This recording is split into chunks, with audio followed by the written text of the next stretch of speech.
Hello, hello, hello. Hello, everyone. Hey, boo. You already know who it is. It's your girl Key, and you're listening to Who Cares Podcast. Thanks, everybody, for tuning in. And today I want to talk to you about a few questions that I've been getting lately. And it's not just really lately, it's every time I share my story with someone, the first question they ask is, So, how is your relationship with your mom? And my answer to that is right now, it's better than it's been in a very long time. Simply because back in 2017, maybe 2018, yeah, 2018, I'm sorry, I was deployed to Kuwait, and my mom called me out of the blue one day and was crying on the phone. I mean, like, she was hysterical. And she tells me, I'm sorry I didn't believe you and your sister when you guys came to me about what you were going through. I'm sorry I didn't step up and be more of a mother to you. And whatever you guys want to do about the situation, I will back you 100%. And when I tell you I freaking cried, mind you, I'm at work. I'm working night shift. It's daytime over there. And she just calls me this out of the blue, and I'm like, oh my God. Yeah, it was a very emotional moment because not once has my mother ever said anything to that extent about the situation. Whenever I tried to talk to her about it, it was, oh, you made it up. Oh, you heard that from someone else. Or you got it from somewhere else. Or it was always an excuse. It was never a point where she felt the need to investigate the accusations, basically. And that really hurt me growing up. Like, that hurt my self-esteem, that hurt my mental capacity. As a child, you're telling your mom, hey, this is what's going on. I don't know what else to do. I don't know who else to go to. And she literally tells you to your face you're lying. When I was 24, I had a conversation with my mom again at the same exact part, just on the opposite end. And I told her, you know, I don't like the fact that you're trying to push me and my sister to have a quote unquote relationship with this man you claim to be our father, who you also stated that you don't know for sure is our father because you never got him tested. So, just saying, you don't know if he's really our father because you never got him tested for a DNA. So, anyway, but you're pushing us to have a relationship with this guy, and we keep telling you that, hey, don't want a relationship with this man. This, that, and the third happened. Don't want a relationship. Don't want a relationship. Don't want a relationship. But you're pushing us to have a relationship with this man when we don't want to. So she was like, that's your father. You should always have a good relationship with your father. Mind you, her and her father's relationship is on and off all the time for whatever reason they got going on. But you want to push me to have a relationship with this man when I'm telling you I don't want one.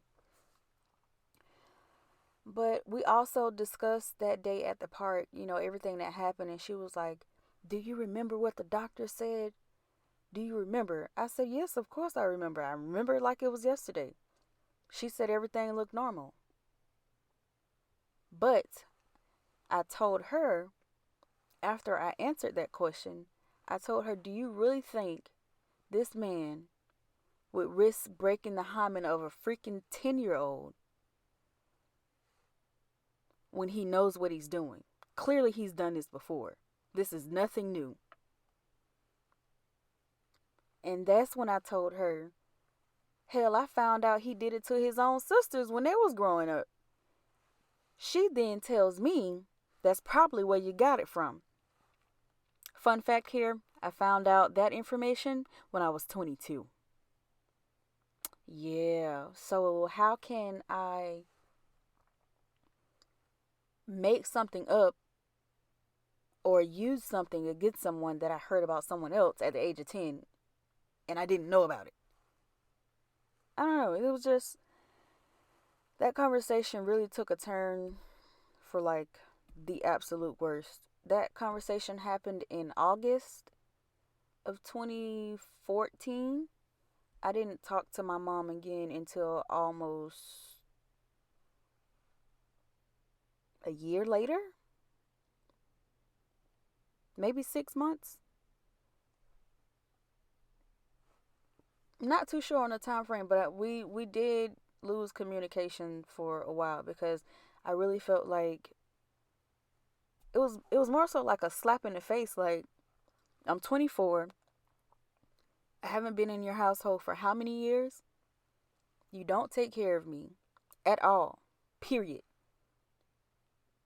You don't pay bills at my house. You didn't furnish anything in my house. You didn't pay for anything. I got all this on my own. And to still think that I would hold on to a lie, quote unquote, according to you, hold on to a lie 14 years later at the time? Are you serious? I don't know. But till this day, it still affects me. Everything that I went through still affects me. I'm 30. I'll be 31 in July this year. I still have nightmares. I still dream about it. I still wake up in the middle of the night thinking someone is standing over me. I still hear footsteps outside of my bedroom door, which is why I either sleep with my door fully closed and locked or completely open.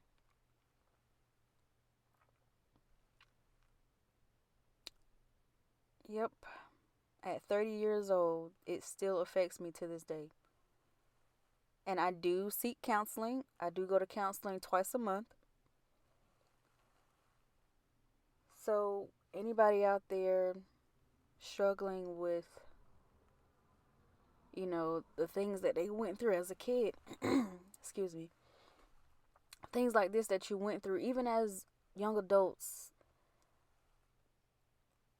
even as a grown woman, you can still be raped in a marriage. And if you're going through or have been through something to that effect, I advise you to go get counseling. Go get counseling, go get counseling, go get counseling. Having someone to talk to about those things so it's not eating away at you mentally, physically, and emotionally, it helps.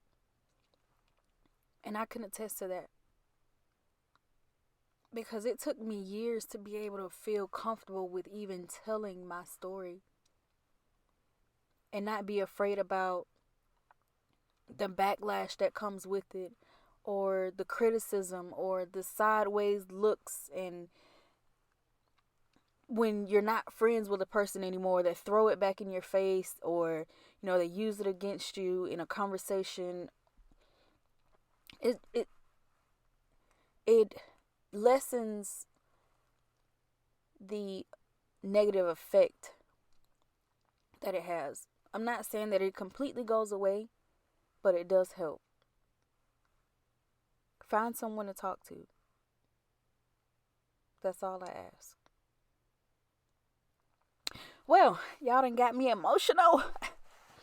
I done started whining over here a little bit, but it's all good. It's all good.